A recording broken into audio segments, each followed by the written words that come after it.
A citywide ban on whale oil is now in effect. Citizens are encouraged to bring any whale oil in their possession to the City Watch at once.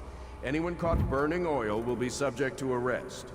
This message is a directive from the Lord Regent himself. We must all trust in the Regent. He steals from his business partner a little every day. Please don't hurt me. You're here to kill the Regent, aren't you? Spare my life, and I can help you beat him. He makes recordings on audiograph, secrets. Some that would destroy him if others heard. Played on this amplifier, his confessions would be broadcast throughout the city. He'll be ruined. The audiograph card you want is in a safe in the Lord Regent's room. But I was able to see the combination over his shoulder. 935. Trust me, what's recorded on that card will do the trick. Good luck. He always eats very well, even as his wife and child grow thin. Only after a long day of work will he return to his home and family. He punishes himself cruelly if he does not extract at least one confession every month. They are experts at extracting confessions, even from the innocent.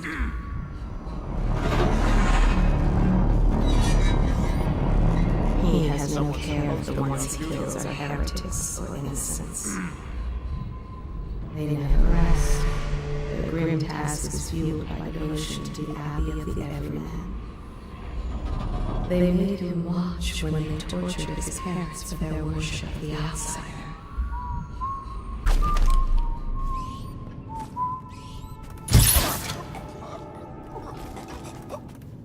Restrict an errant mind before it becomes fractious and divided.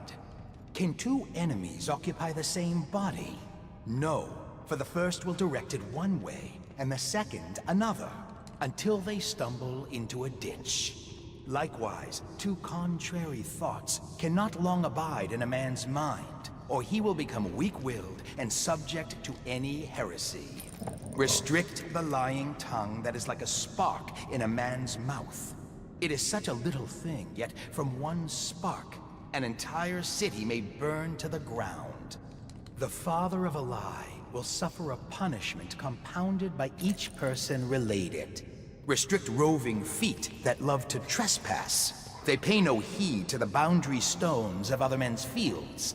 They wander into foreign lands, only to return with their souls blackened by iniquity.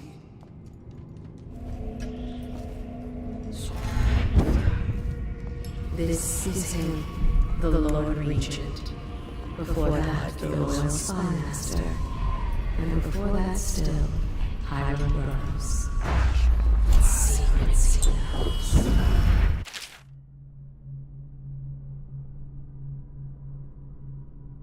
How I misplaced my trust. Now that I see so well, I know how truly blind I was. He is driven by obsession, like a madness, with order. He must have all things in order.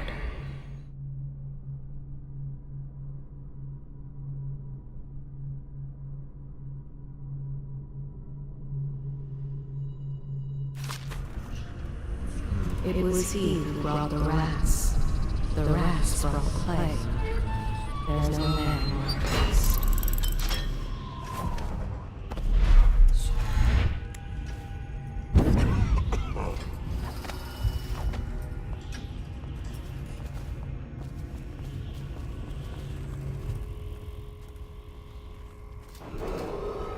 If I explain, then you will see I am not at fault.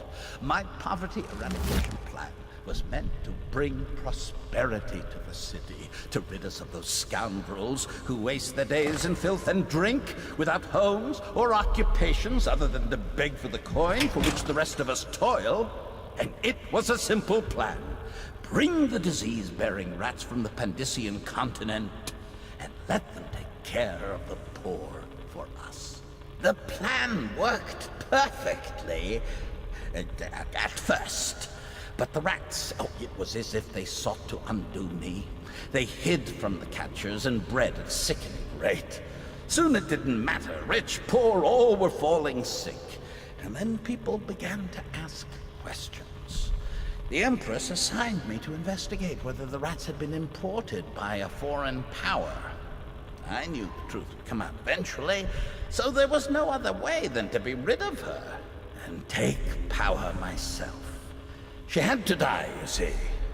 She had to die.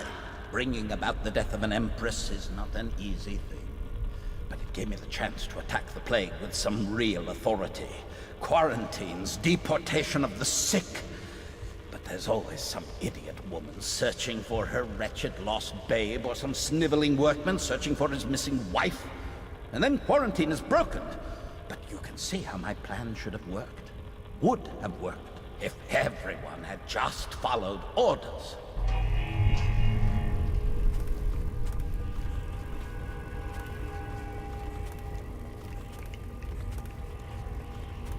What are you doing?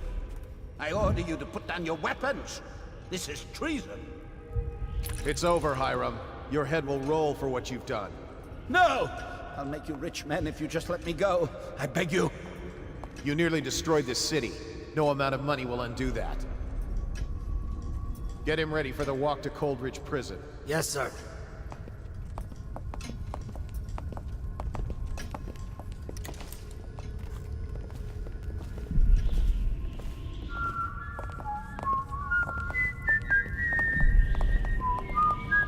Beat it! You shouldn't be here. Disease, death, and murder. That is what Hiram Burroughs, the Lord Regent, has brought Someone us. has...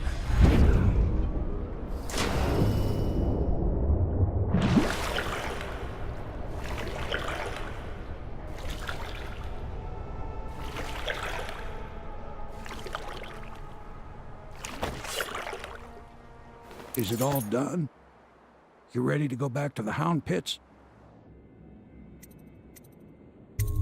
Thanks to you, Corvo. All right, let's go.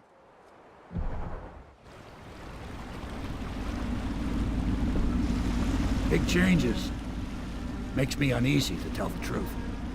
A small fry like me always gets the worst of it. But maybe it's going to be different now. The Lord Regent is gone. The Abbey has a new High Overseer. I'm guessing our work is almost done. The others are in the bar. No doubt waiting to raise a glass in your name. Me, I think I'll just linger out here if you don't mind. Reflect on things while we have a moment. Congratulations, Corvo.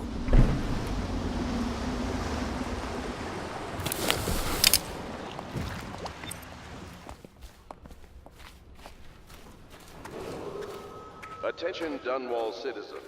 Hiram Burroughs, once known as the Lord Regent, is no longer in power. His corrupt and illegitimate regime has come to a close. Long live the Empress! Lord Regent's role in events leading to the outbreak of plague have necessitated a restructuring phase in the city's government. Please remain alert for further announcements.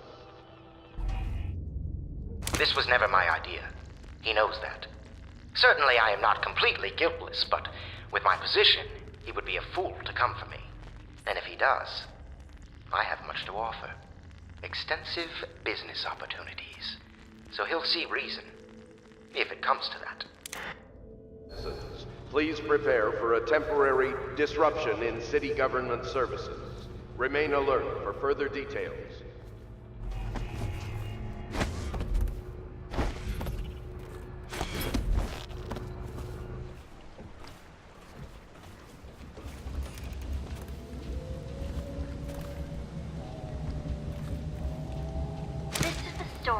Fancy-dressed lady and the naked man. Once upon a time, there was a fancy-dressed lady, and she came to the madam and said that the naked man wanted something, and she was mad about it. And then the naked man came in, and he said it was just what he always gets. And the madam said, if that's what he wants, it'll be 10 coin each time. And that it was Beatrice he'd be wanting to visit. And the fancy-dressed lady said, see? and then she left. And then the naked man said Beatrice would do. And the madam said, 10 coin, Custis. And the naked man said, Lord Pendleton. The end. Won't be long now, barring some unfortunate turn of events or betrayal. I will soon have a very astonishing title. Royal Physician. No, it's too much like Sokolov. Maybe it's time for a change. A reimagining, something that will shake the Academy of Natural Philosophy to its stones. Royal Alchemist. Physicist. Royal Astrological Metaphysician.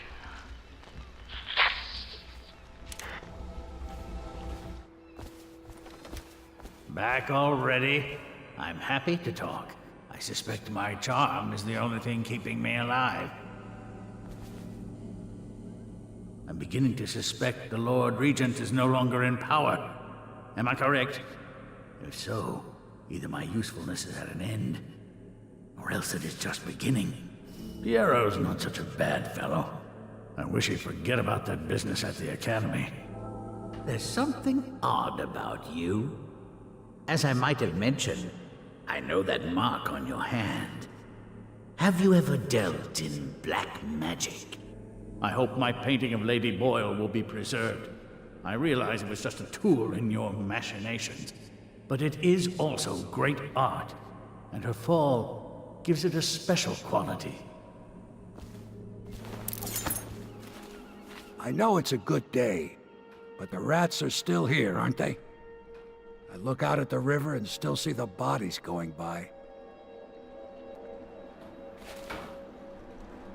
I'm taking part in history here. Dunwall is on the verge of a new age, a better age. And this old sailor has had a role to play in it. I doubt I'll be remembered, as the worthy men who made this happen are truly the heroes. And one feisty little girl who hides the sadness of missing her mother very well, bless her. But perhaps someday someone will listen to this and know that a humble sailor named Samuel was a part of it all. Corvo! Everyone says you did something good tonight.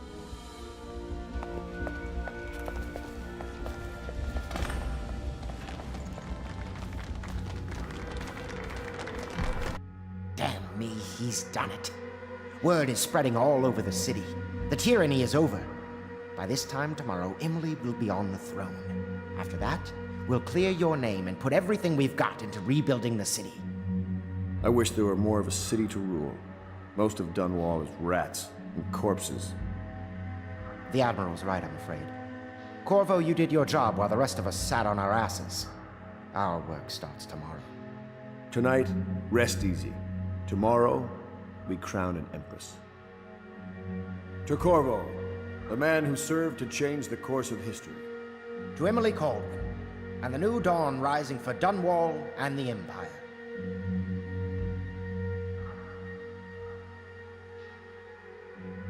She'll need higher mathematics, court protocol, and cosmology, of course.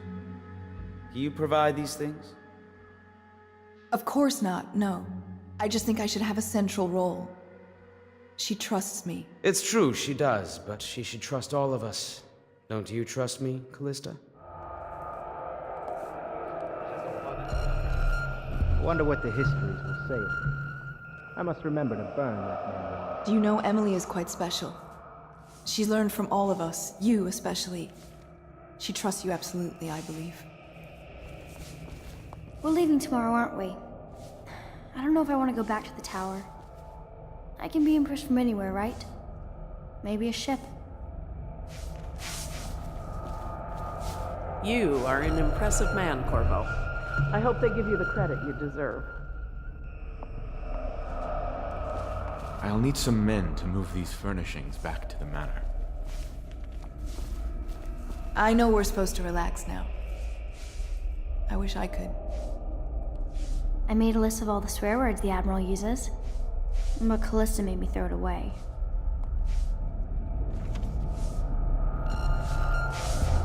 There's a pretty little port just north of Holdfast, just waiting to be turned into frigates. Do you think Piero will ever want to marry? I mean, hypothetically? You talk to him more than I do.